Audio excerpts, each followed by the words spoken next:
right, here we go. Welcome to class.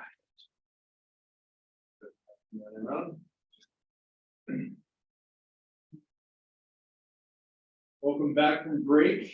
Hopefully in the last few days, you guys have gotten your mind back into school and everything that entails. I know it's a very different mindset. Any questions from last time before we move on? How's everyone doing with the homework? Oh yeah, so why the due date is like 69? What? Like I want to do the homework. I want to break, and instead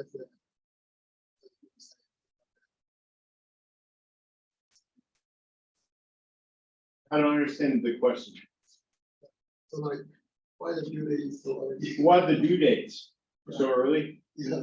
Well, we have a lot to get through in the semester, and I let the TA decide when the due dates would be. And he made it so that they'd be evenly spaced throughout the semester so we can get everything done by the end. I think you might be talking about the fact that we do it at 4 in the morning. So Oh. like, the date shows that it's not until Friday, but it's basically through Thursday night because Yeah. who's doing it at 3 in the morning. I see. Like, So it's due on Sunday at 3 in the morning. yeah, I think that's probably because the company's iBooks might be on the East Coast. what says it says 4 a.m. EDT, which is Pacific time. Yeah, So, so maybe when Caleb sets it, he might set it for a specific date, and it defaults to midnight on that date, East Coast time. So maybe it gives you an extra hour, and then that turns out to be 4 a.m. for us. right. I don't think that's the case, because which takes assignments for all that. Yes. Maybe he might attention But sometimes. for people who like do it very last second, so they have like 1, 2 a.m. Yeah. Do you think he's been giving you like 3 hours more time or 21 hours less time? Less. 4 hours more time. Yeah. Okay. So you can't be clear about that, right? Cool. All right. And some of those, if you guys have things that you all agree on that you would like the TA to do differently, feel free to ask him. And if a bunch of you say, can you please do this instead, he might do it. Okay. Back to data visualizations. We have a bunch of different ways to look at data. Remember these box and whisker plots, they're nice, but these, I like even better, the violins, they're basically showing the same information with an exception, that the width is the density. And this can help if you have really weird distributions. Like what if you had some, box and whisker plot like this, but the underlying data was something weird like this. A violin plot would be able to show you the difference, whereas this just kind of absorbs it all into one thing. So if there's weirdness within the two middle quadrants, that's why the violin plot can be better. But these show some of the same things. Anyway, there are many things for you to explore with in Scikit-learn, Matplotlib, and Seaborn. Those are several packages you can just play with. There's lots of examples to follow in Stack Overflow, for instance, or GPT, if you try. But try to understand what you're doing and why. And there is no one right answer. Like I showed you these other two. Here, I like the one on the right much more than the one on the left. The one on the left, it's really hard to get an idea of, is the male component or the female component bigger or smaller on Thursdays and Fridays? Here, it's really hard to tell, but here it's really easy to tell. However, In this example, I like the one on the right better than the one on the left. Every case is different. And the reason is because with 4 things, there's just too much going on. Here, I can easily see, okay, we've had more, these, maybe there's a survey, from the survey, more males responded than female, and we can see the relative breakdown by day. This is just easier than this for me to understand visually in this case. This is an art, not an exact science. How do you choose to represent your data visually? And then when you have even more dimensions, and one of them is time, then it's good to have an animation. In Zybooks, this is actually animated and it moves. How many of you guys remember this part in the book? How many of you have seen this part? No? So this way of doing things is great, I think, for looking at things that change over time from like 1950s to, it actually went up to 2000 something.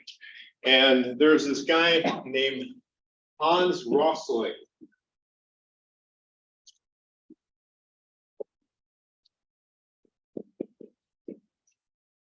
And his talks are part of the reason why TED Talks went viral, became popular, because of his talks. And one of his first talks, he showed this visualization. I think he invented this kind of visualization. And he had these circles representing countries. And he had them moving from, the bottom left to the upper right. And he had this chart that I believe was, I think it was infant mortality and wealth. And what you expect is that wealthy countries have lower infant mortality. So maybe in the 1800s, you'll have a country like the US, which isn't very poor back then. There's one. Maybe it's a certain size. We make the size of the circle representative of the population, let's say. And let's say it used to be a poor country and we had high infant mortality. And this could be, 1800 or so. But then fast forward to the year 2000, and we're much wealthier and we have much lower infant mortality. And the visualization would show this circle moving to there and getting bigger as the population grows. And on this same chart, you could have other circles for other countries and watch which way they go. And it's interesting to watch these paths because there were countries that got wealthy before they got healthy. So there's all kinds of weird things that happen when you look at countries this way. And Gapminder, the Gapminder data set is mentioned in Zybooks, and Hans Rosling started that project as well. But I encourage you to look up Hans Rosling's TED Talks because they're very interesting. And he does something where he asks his students questions. He'll show them 2 countries, like maybe, Pakistan and Turkey. And he'll show these pairings of countries where one country has double the infant mortality of the other. So one of them is way healthier than the other country. He'll ask students, say which one it is. And then he even asks professors. And it turns out the professors did just as well as monkeys. What I mean by that is if you wrote names of countries on bananas and handed them out, the monkeys would get it right half the time, right? The professors got it right half the time. And the students did worse than monkeys. Your conceptions of the world are inherited through sometimes prejudices or reputations that are really hard to change. When you look at actual data, it can change your view of the entire world. That's what Hans Rosling taught me. And he used this kind of visualization to do it. Can you close the door? Oh, there it goes. Great. All right. This is also from the book. The one thing to pay attention to is this outlier, this outlier. What is the difference between an outlier and data that's different, but you better still pay attention to?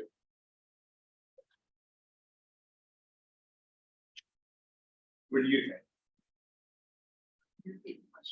What is the difference between an outlier, like we have there, and maybe some data that's a little different, but you still need to pay attention to? If we're going to take an outlier and just throw it out, what justification do we have?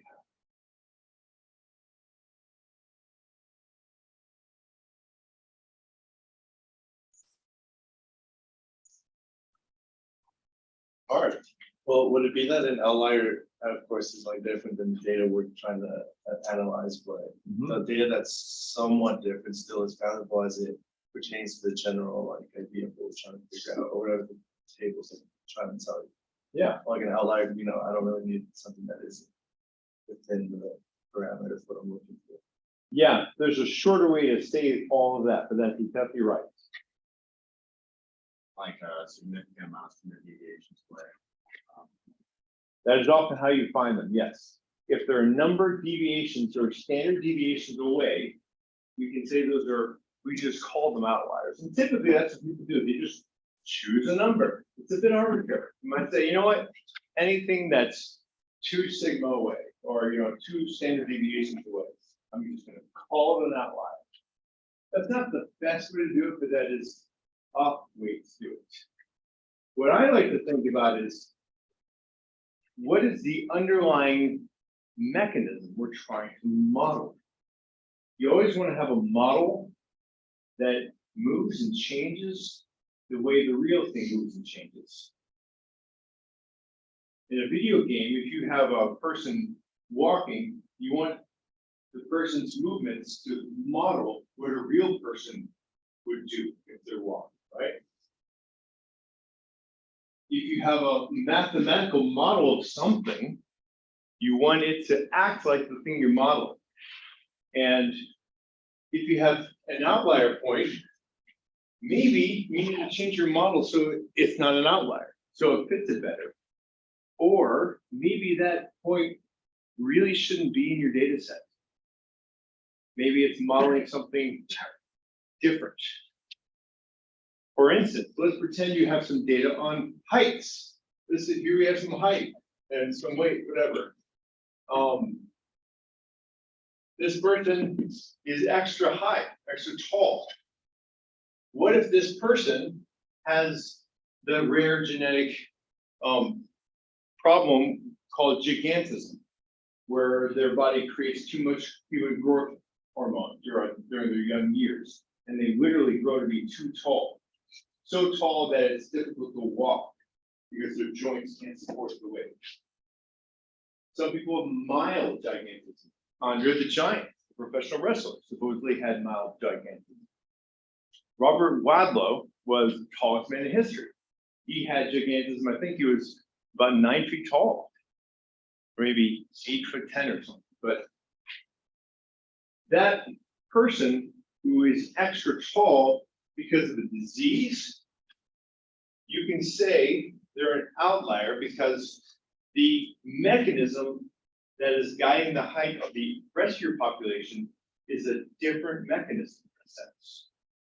So that is a real valid reason to call an outlier an outlier. And to say, you know what, we're going to take patients who have gigantism and model them with a different equation. So we're not throwing them totally out.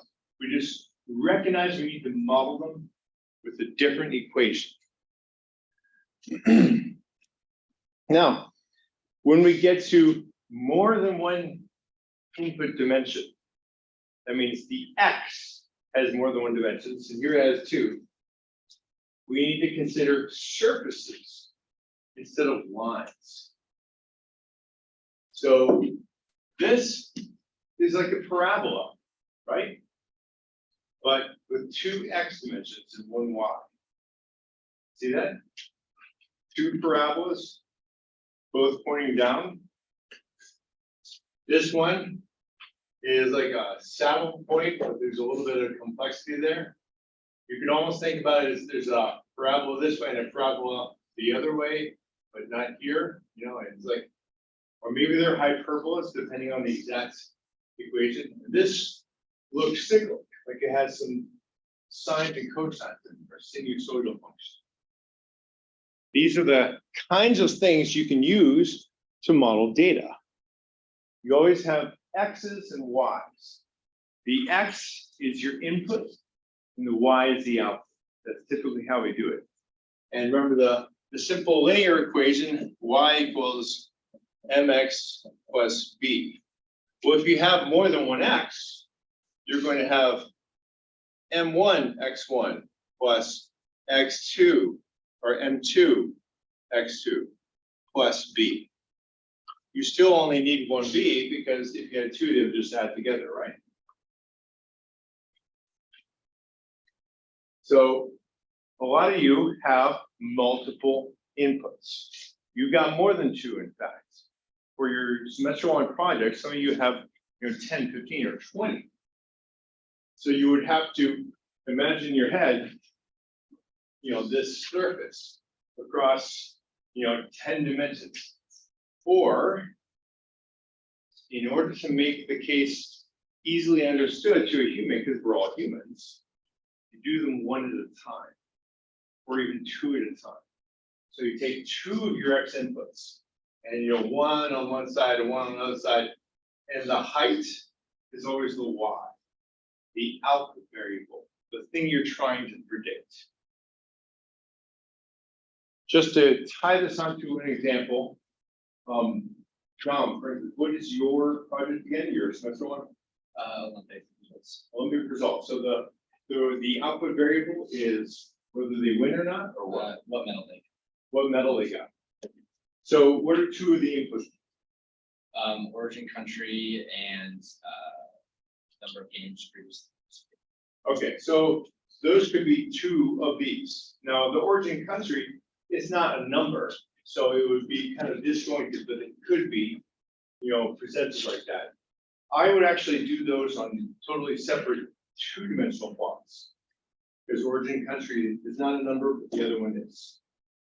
But that would be an example of how you can think about these higher dimensions. You can just show them one at a time or two at a time, always with the Y being the vertical. Any questions?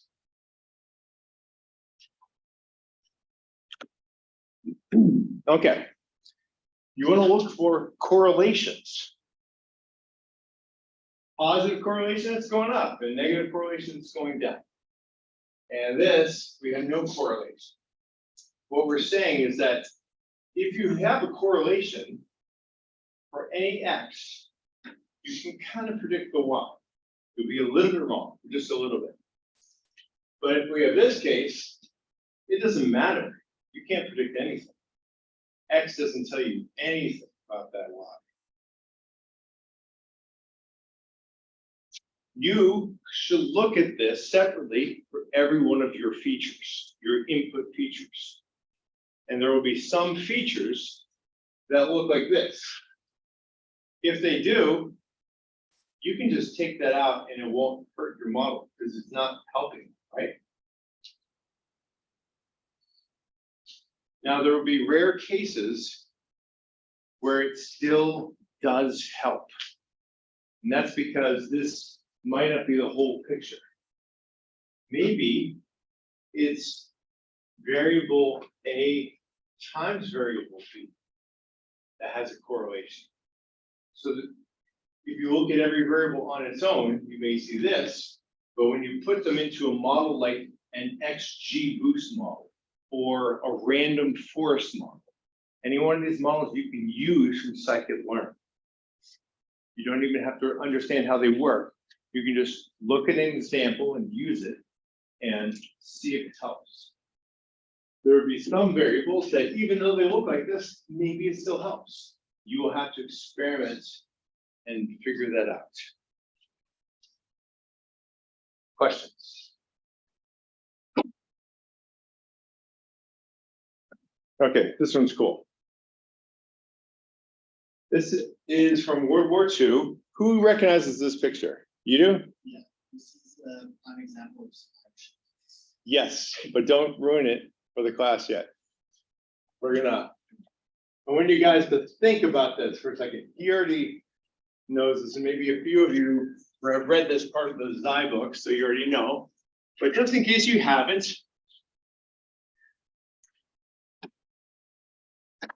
in World War II, planes would go out and some of them would come back and some of them would not. And they started to draw a diagram of the parts of the plane that have been hit that have bullet holes in them.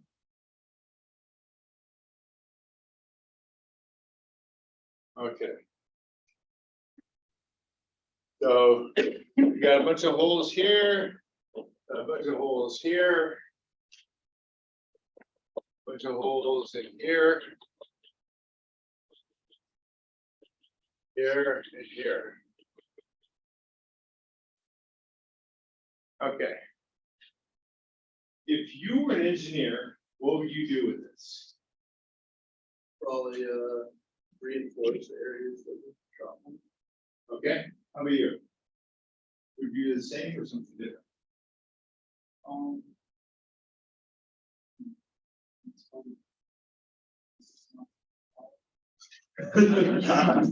I'm sure they're like, oh, that's what I should have done. Okay, what do you think? So there's no critical points in areas. All right. Well, we have to start off with something that's motivated by theory. If you don't have a theory, you can't test your theory, and if you don't understand the mechanism, you're not going to make much progress. So the underlying theory that we're going to work with is, what is the distribution of bullets in reality? And the null hypothesis would say what? The null hypothesis might say that bullets are distributed evenly in reality. Maybe uniformly, maybe normally, but these planes do not have great aim. If you ever watched World War II footage, these planes do not have automatic targeting computers. This is not like watching Top Gun. This is like, I see them somewhere out in front of me, I'm gonna fire out tons of bullets, and some of them hopefully will hit. Maybe 1% of the bullets hit. So in reality, the distribution of bullets across these planes would be pretty even everywhere. So why do we get this pattern? Because they don't come back, they're shot down in other areas. Exactly. So when you see this and you think, oh, I gotta make these areas stronger. No, it's the opposite. You have to make the areas stronger where there aren't bullet holes, because those planes didn't come back.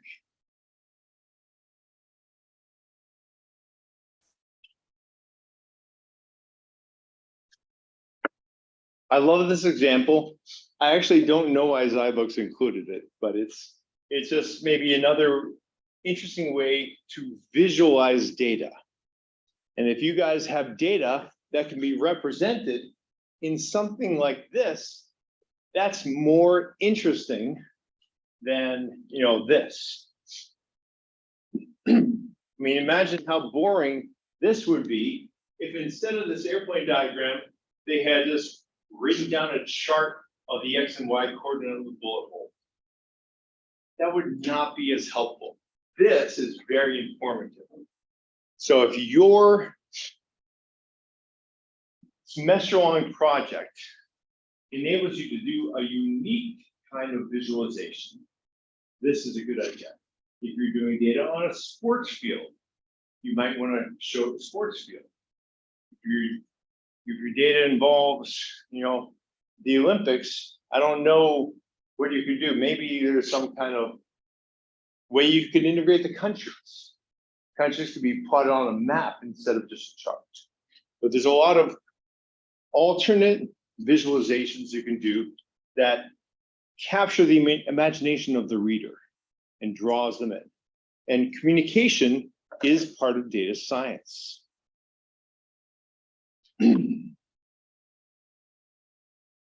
All right, here's an example of outliers that, again, you're just choosing some sigma. Saying beyond that, they're outliers. Here is a slightly more sophisticated method where you draw in both dimensions where those standard deviations are. And then the ones that are outside of both definitely are outliers. Again, these are not judging the Y, they're just judging what the actual number is. I prefer to have an understanding of the Y. Anyway, these two methods, using basically quartiles or z-scores, you're just judging it based on the what. Because this is so far outside the norm, I'm going to call it an outlier. That's okay. It's kind of acceptable, but it's not great. What's better is this, to understand the why. Why is it an outlier? Was it a data entry error? Did someone enter in the wrong data? Was it just measured wrong? They entered the data right, but they measured it wrong when they got it. Do you guys remember the Hubble telescope and the big repair they did? You all know what the Hubble telescope is, obviously. They sent it up and it didn't work. It was out of focus. And they couldn't get it in focus.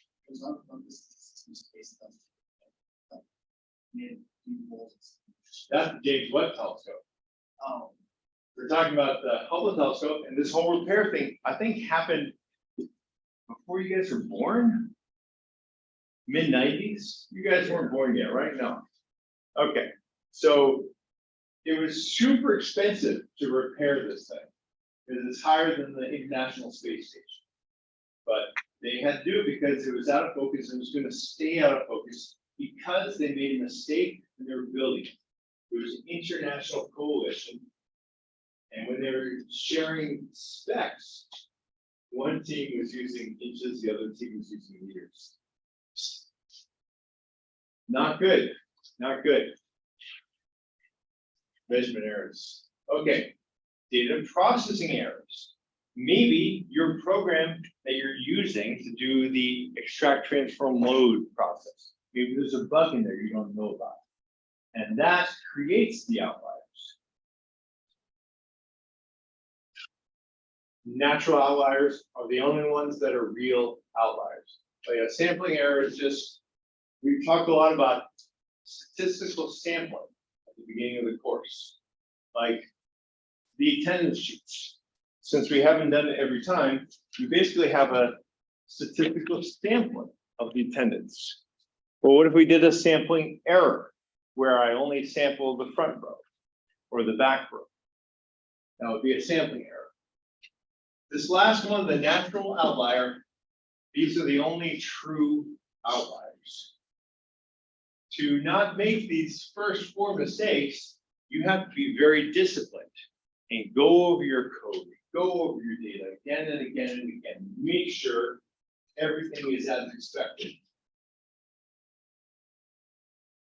But those natural outliers, those are the ones that you put aside and you say, you know what? I'm going to model this with a different equation. A separate equation with separate coefficients. All right, and that is it for chapter 6. Any questions?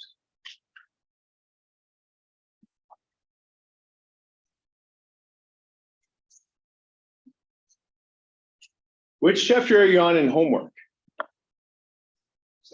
7. All right, here we go, chapter 7. Here we have a bunch of data points. How should we model this? Linear or not?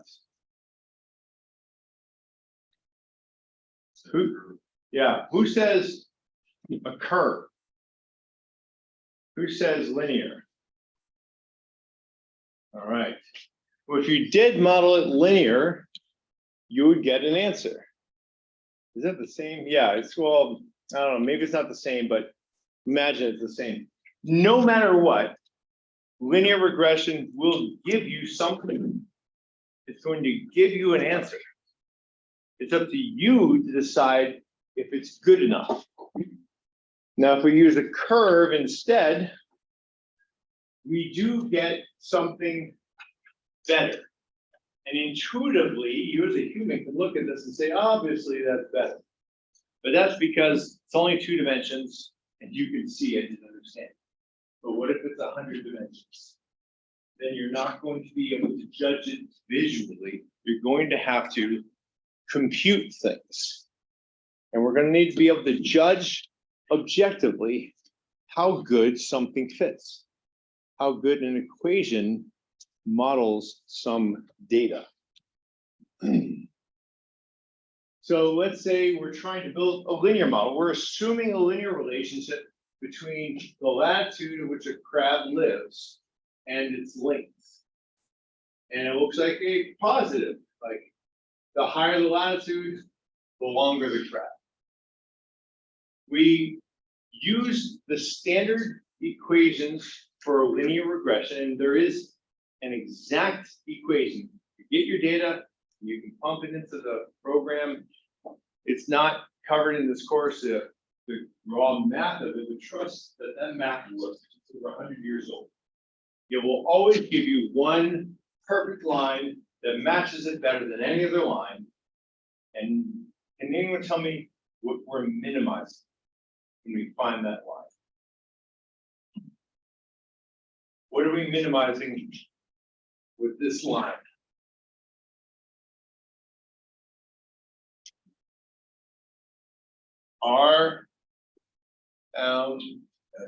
SE, root mean squared error. So all those errors, which is the distance between the black dots and the blue line, take all those errors, square them, add them up, and take the square root of that sum. That's minimize. Find that perfect line.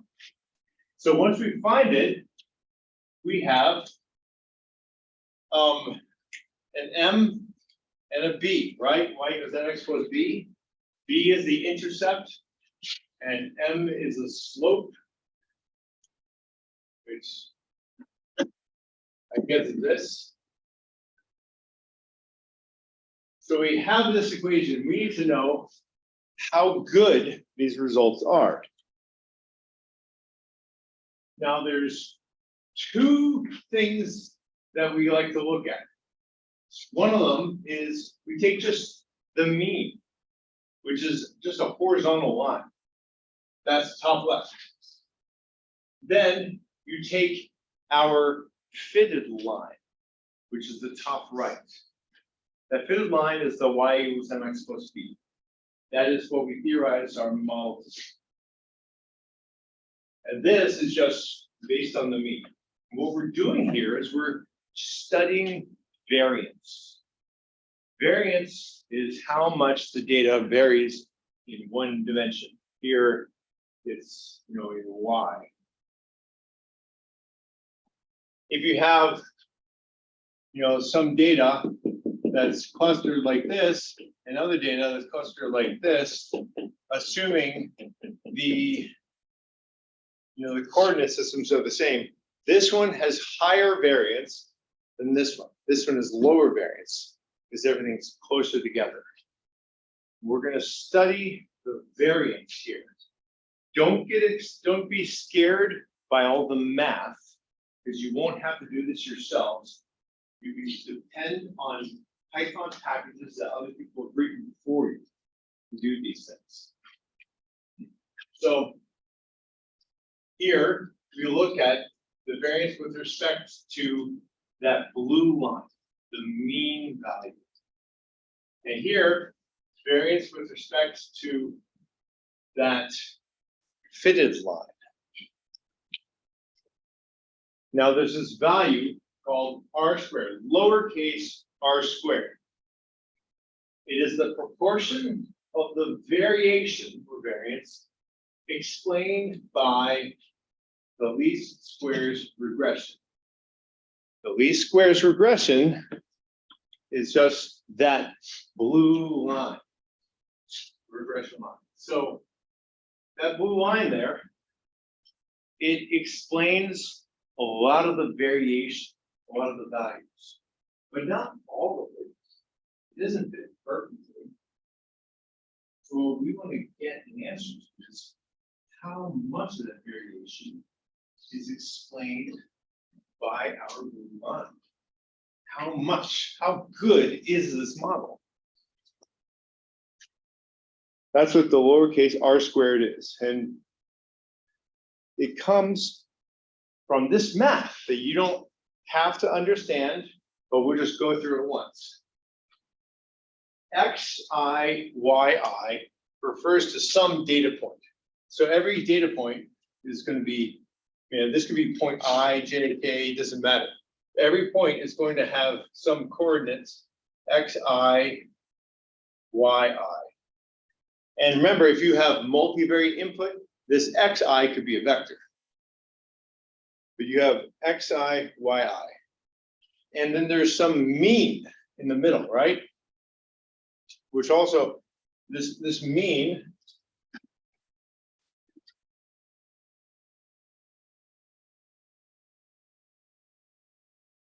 x bar, y bar. So you go to all these points, all the xi, yi, and you just pump them into that equation. It's very simple. You just do that math, and then you get to this thing that we decided to call r, lowercase r.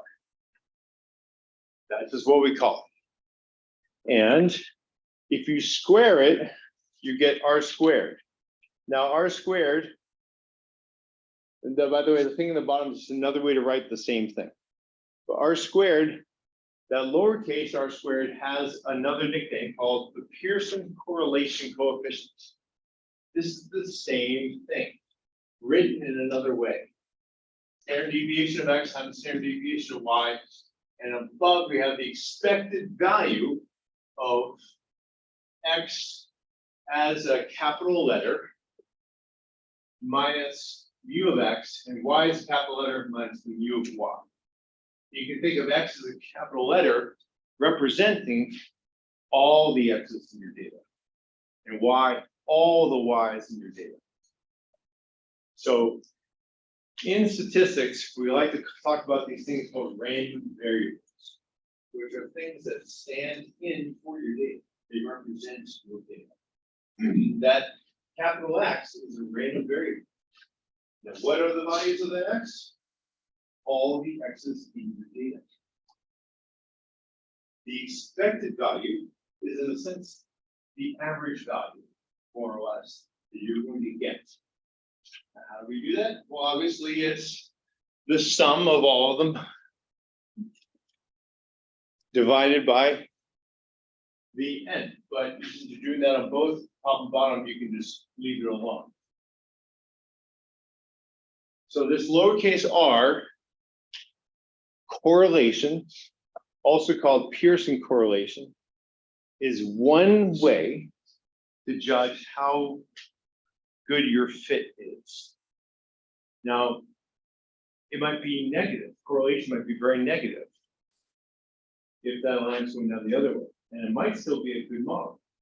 So we need another way to judge this. That's where we get this capital R squared. So what we just looked at was this, lowercase r squared. Capital R squared is called the coefficient of determination. Now, what's very odd is that when we talk about the capital R squared, it's actually not anything squared. It's just a name someone came up with. I find it very confusing and not great, but try to get used to this. This is one of the accidents of history and statistics is being developed. So this tells you how things are correlated.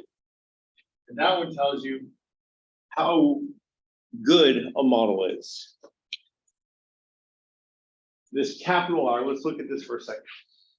You can think of this, and this is a reminder down here, R2, like R2D2, but R2 can be seen to be related to the fraction of variance unexplained.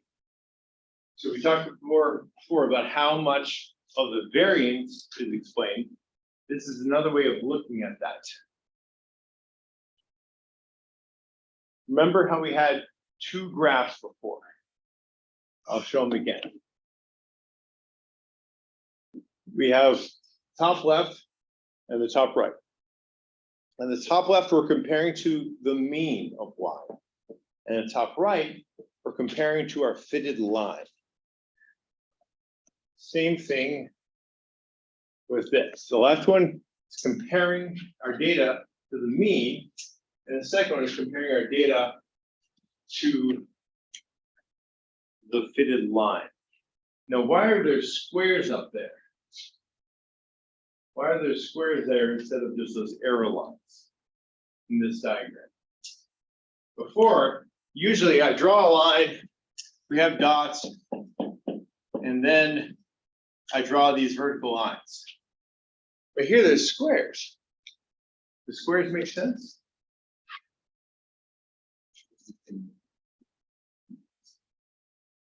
What does the S stand for here? Yeah, root mean squared error. This is another way to show the same thing. And I think it's more communicative because it is the square of the error that matters. So we have these two ways of looking at it. The residuals at the top, those are the errors squared. But it's y minus f. F here is the line, the function. You can think of f of x equals mx plus b. It's a stand-in for y. So this is the function f, right? See the f? That top thing, written two ways, is all of your y's minus that f. And this is the residuals, SS res there. Now, this one, fi minus y, what is that? Y bar. What is y bar?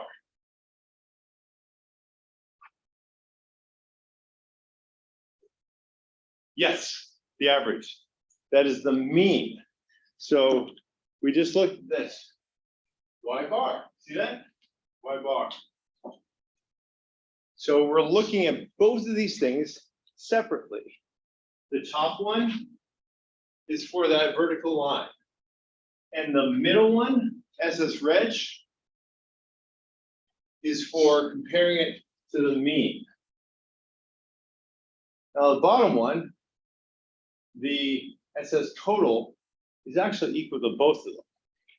But what we want to look at is this value, SS reg over SS total. This value, discovered by some smart guy 100 years ago, tells you how good of a fit your model is. So when you read through stuff and you see R squared, it could be capital R or lowercase. They're two different things, and they're used in different ways.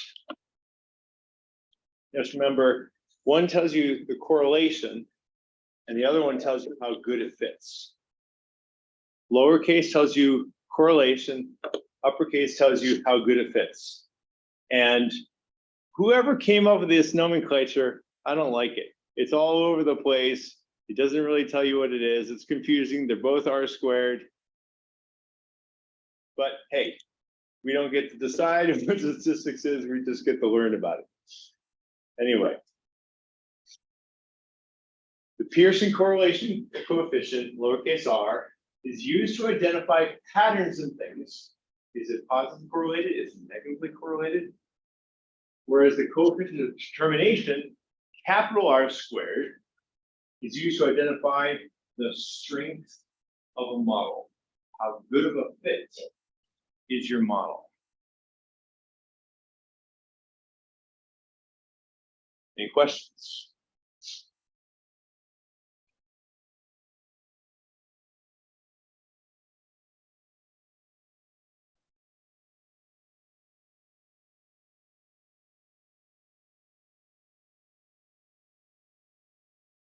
Let's think for a second about errors.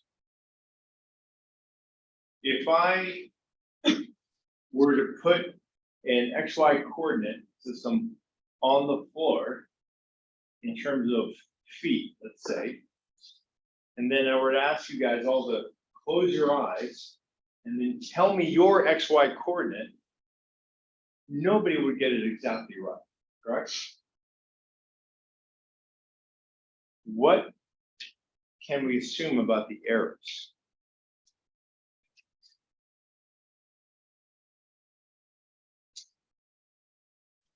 Are there any assumptions we can make? Would the errors be all in the same direction, different directions?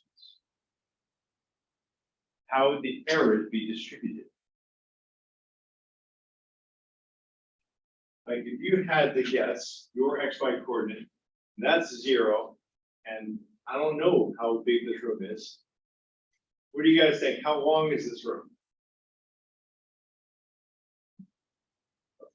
30 feet, okay, maybe 25 feet this way?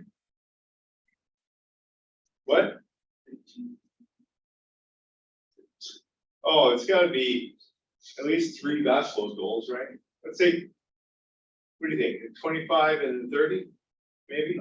That's 50. 50. 50 feet by what? What do you think this is? 30, okay, 30 by 50, let's say. So what would your coordinate be? So which way is 0? That's 0. That's 30, 50. X, let's say this is X, that's Y.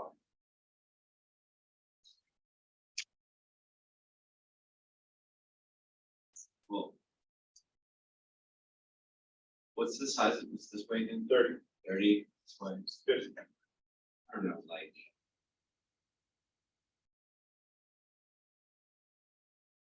It's probably 27.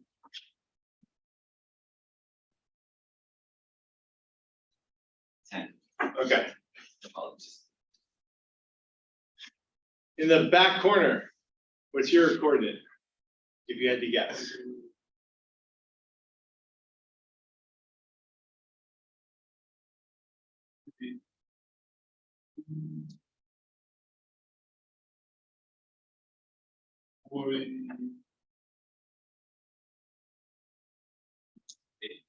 Okay, 248.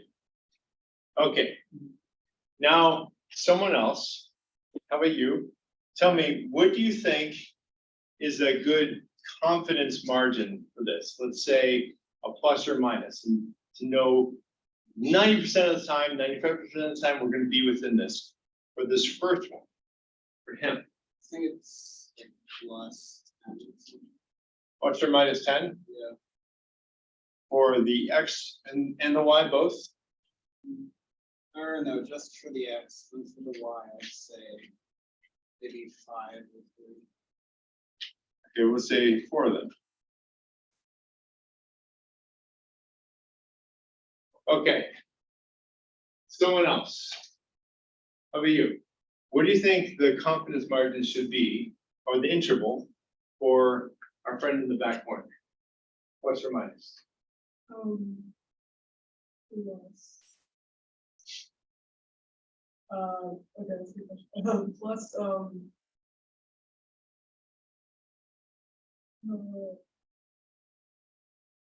5 and 5. 5 and 5. Okay. What we're trying to get a handle on here, we're trying to guess, is how is the error distributed? How wrong are each of us when we guess our coordinates?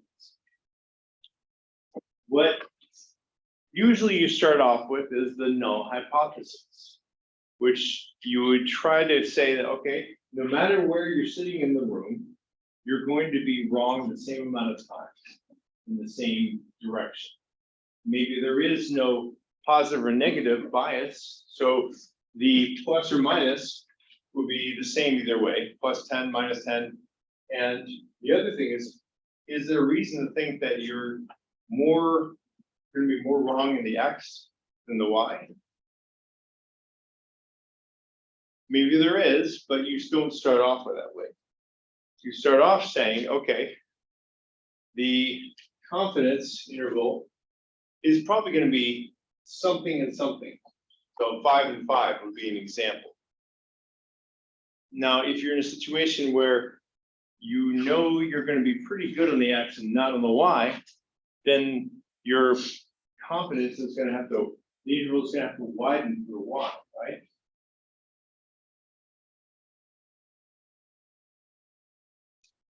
Is there any reason to think that people in the middle of the room will have more errors than the people on the edges?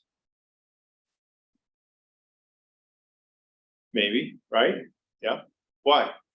They're further away from the wall. Yeah. It's probably judges. Yeah. So maybe the errors will have a heap in the middle of the class. Maybe that's how our errors are distributed, where the errors are small on the edges, but then get bigger to get toward the middle of the class. So maybe some kind of heap or paraboloid, right? But what we're looking at here is how are errors distributed. And unless you have a case to make, you have to assume they're the same everywhere. Now, if we look at this, if you have many sites up here and you find, some errors or variance in the data, variance in the errors even, and you don't have much data down here, what some people do is they will assume it's the same everywhere. Now here, we can say with more certainty what the errors are because we have more data. Down here where we don't have much data, but we also don't have any reason to think our errors will be distributed differently. So whatever confidence interval we determine up here, we can probably use that down here as well. But maybe you have to explain. Remember, there's always a little bit of an art to this. Same here. What if there's time periods where you don't have much data? Instead of space, we have time. There's no reason to think that you're going to get really bad at something for a certain amount of time, then good at it again later. So you look at areas where you have lots of data, and that's where you can determine your error, or your average error, or your correct confidence intervals, and maybe apply that other places as well. However, there could be a reason why you get more error in one time over another. Maybe the data got bad for a while, or you switch data suppliers. I want you to understand these things. There is no one right answer. It's kind of an art. But error or variance too can help you determine if you have the right model. Now this is not quite the right model. It's another situation where you need a little curve, right? that straight line, you can get an answer, right? But it's not the best. It'd be better to have a little curve. One way we can look at this, even if we couldn't visualize it and we were looking at many higher dimensions, we can say, you know what? How much error do we get in the 10s, 20s? And how much error do we get in the 25 to 35 range? If we get a whole lot more error here, which we would, than we get in here, maybe that's a hint that you have the wrong model. This is a coping mechanism for dealing with higher dimensions. You will never be able to visualize hundreds of dimensions. So the best you can do is use coping mechanisms like this. Does my error increase a lot in one part of the domain? Now, sometimes you want to think about relative error. Like if the error is some function of this value, well, even though we have more error here, it's error on a bigger number. So maybe proportional error equation. Maybe your error here is 5, and that represents half of the value. But here it's only 1/6 of the value. So maybe it's not a big deal.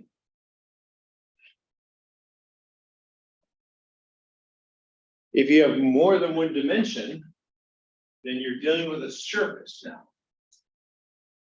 The y is the vertical still. And x1, x2, these are two separate x's. You can use a package to represent these. And like the examples we saw before of all the different surfaces, those give you an intuitive idea of what's going on. But I would put only numerical values in this. The country example you gave, Dom, wouldn't quite fit in this. But if you don't want to do this, you can also do this. This is the same exact data represented in two different ways. And the one on the left is just doing them one feature at a time. Now, if we're doing a linear regression, remember in 2 dimensions, that's a surface. We're finding the surface that gives us the lowest RMSE. It's the same exact thing. Now, if we're doing a curve, that curve can be that surface bent in all the different ways we saw. And you know what? In 1 dimension, it might be a linear line. Like maybe you choose a linear for that. But then for this one, you curve. So maybe it's a curve in only 1 dimension, not the other. Anyway, these are decided by the actual equation you use. Here again is another example of a curve. And we're trying to estimate miles per gallon here. Miles per gallon is going to depend obviously on the weight of the vehicle. But the weight squared seems to be needed to get the better curve. So what we're doing here is we're trying to empirically understand the physics of it. The mass is not enough because we tried that and the error lets us know, the distribution of error lets us know this is not the best. So then we just posit something else. A lot of math is just, let's just try something else. So we try throwing in the weight squared, and guess what? Error is a little better.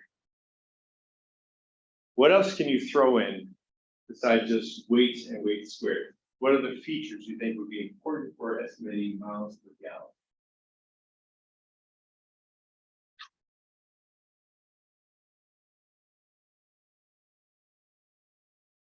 Type of vehicle. Yeah. Whether you're like flooring it or not, like if you're driving like. Yes. 90 per time. Acceleration. So if we're going to add those in, we're going to add in other, features. Those will be X1, X2, X3, and that's actually different from this. This is just for the weight squared, maybe weight cubed. Weight cubed, I don't think is actually needed. But acceleration, what you just mentioned, is right here. Now, once we have two input variables, x1 and x2, in this case, acceleration and weight. Not only do we have x1 and x squared, and I'm gonna write this down, because it's getting more and more complicated. So if we have x1 and x2, we have interactions between those as well.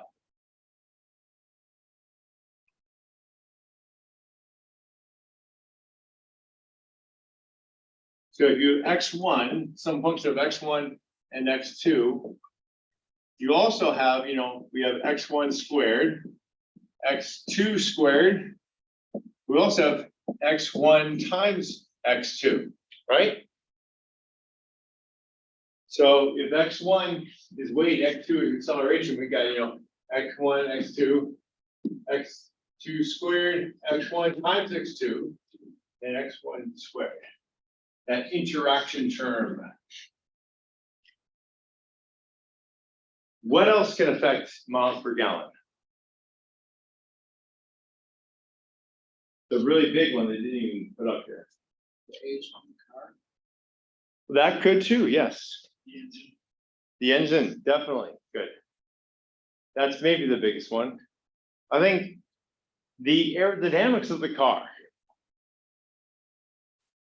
The force applied against the car is related, very related to the speed. Does anyone know what the relation is? Like if you double your speed, you also double the air friction. Does anybody know? Yes, it's squared. So if you go double the speed, you get 4 times the force against you, the drag. So going faster and faster gets harder and harder the faster you go. So the equation you see at the bottom, we call that a polynomial. And if you have multiple x's, it just becomes more and more complicated, a multivariate polynomial. And each of the betas, those are the coefficients. Those are the knobs you get to turn, the levers you lift and lower. These are the things that when you have them set perfectly, you have a curve. And a straight line is just a very simple curve with less complexity. Here we have a linear and then a polynomial. So that linear, it really is a polynomial, but with fewer terms. It's just a special case. Now, if you add more and more of those polynomial terms, you can fit the data better and better. But what's the danger?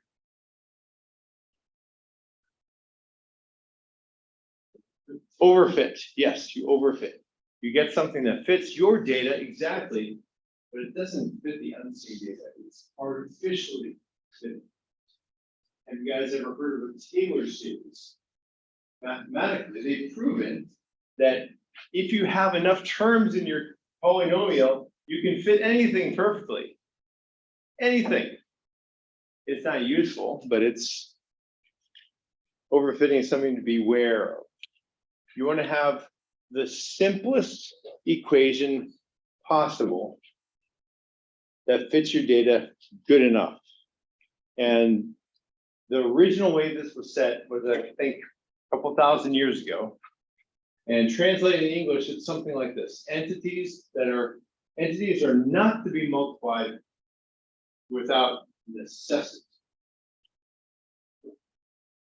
Another way of saying your polynomial should have as few terms as possible. You're going to add in another term to your polynomial, like let's say acceleration times surface area, or speed times drag, air drag. You want to have a good reason why you're including it. Maybe one way is to look at that feature on its own.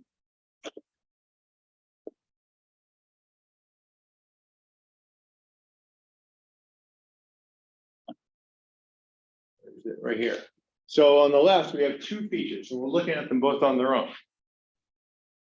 One of them looks like it's more useful than the other, right?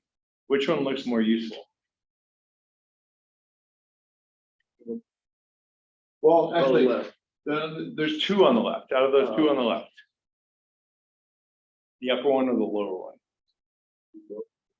I think the lower one looks more useful. It looks more, we're more able to come up with a line or a curve that fits it. Now, the one up above, which is acceleration, well, do we want to include that or not? And it turns out if we do include it, it does help some. But you have to make a decision how many you include, how many terms for each x, and how many x's you include. This is just for one x. This is a polynomial. If you have that one x, you can do the x squared, the x cubed, the x to the fourth, x up to whatever you want. It is your choice to put all this in. And then if you have multiple x's, like x1, x2, that's when you get this situation where you're taking them and you're squaring them, but you're also multiplying them by each other, those interactions. It's your choice how complex your model should be, but you want it to be as simple as possible. Only multiply in there things that are necessary. Who do you think said this first? The things down.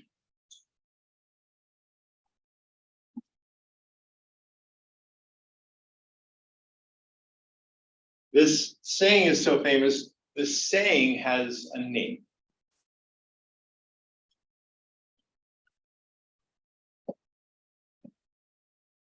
Yeah, it's called Occam's razor. And it's been retranslated in a number of different ways, a number of different contexts. But the point is, make your model as simple as it can be, but no simple. If you make it too simple, you're going to be trying to fit something that should be a curve, but you're using a line. If you make it the right amount of complexity, it'll map your data well, and it won't overfit. This is an art. There's science behind it that can help, but there are decisions you have to make. And the reason it's always going to be an art is there is no one purpose for doing data science. And your purpose is you want to make something good enough, for class or for government work. There's the old saying, good enough for government work. If, however, you want your starship to get all the way to Mars, you have to be really exact all the time. I mean, think about it, if you're 0.001 degrees off in the direction you go toward Mars, you will miss Mars. And you would just end up in the vacuum of space somewhere.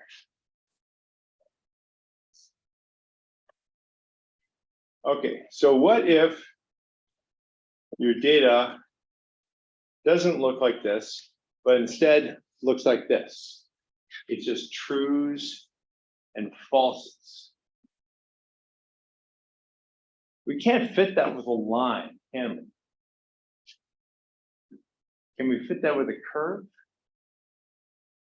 What do we do here?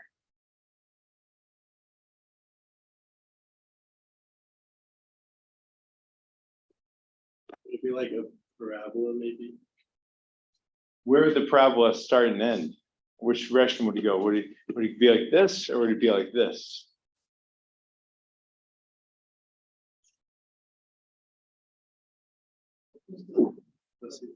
What's that? X represents, let's say we're looking at some protein in your blood that's associated with cancer. And if you have a lot of it, you're really likely to have cancer, the top ones, which are a 1. And if you have a low value of it, you're not likely to have cancer, say a 0. So we're just looking for Trues, false, positive one, negative one. It's a discrete outcome. Could be anything. Exactly. It's called a logistic function. And it looks like this. This is what you're imagining, right? Yeah. So think of this function, but we're going, instead of 0 to 1, maybe we go from -1 to 1. It depends how we're doing our data. This is the logistic. If you go from -1 to 1, they call it hypertangent or tan H. So the name of the game becomes fitting that to the data. You treat it like a probability. And you want it so that it lines up as much as possible. Now, it is possible to overfit this. What does it look like when you overfit, do you think? It looks like a step function. If you overfit it, maybe your function ends up looking like this. It's still curved, but it's minusculely curved. And that would probably fit your data better. But it doesn't generalize to new people. Because there could be someone right here. Look, they've got a pretty high value, but they don't have cancer. Or they don't have whatever the one is. So there's another case where you have to watch out for overfitting. But what you're trying to remove, what you're trying to minimize is not RMSE anymore. It's something more along the lines of these are probabilities. And this error right here, it's still the error that you're minimizing. But I don't think you're taking the square anymore. But the funny thing about this shape is if you take the log of everything, it becomes the thing on the right. So it kind of does become linear in some ways when you take the log of everything. But this is the math behind that equation. And just be grateful you don't have to get too much into that in this course. All right, I think we're at time. Thank you very much. And I'll see you guys on Tuesday.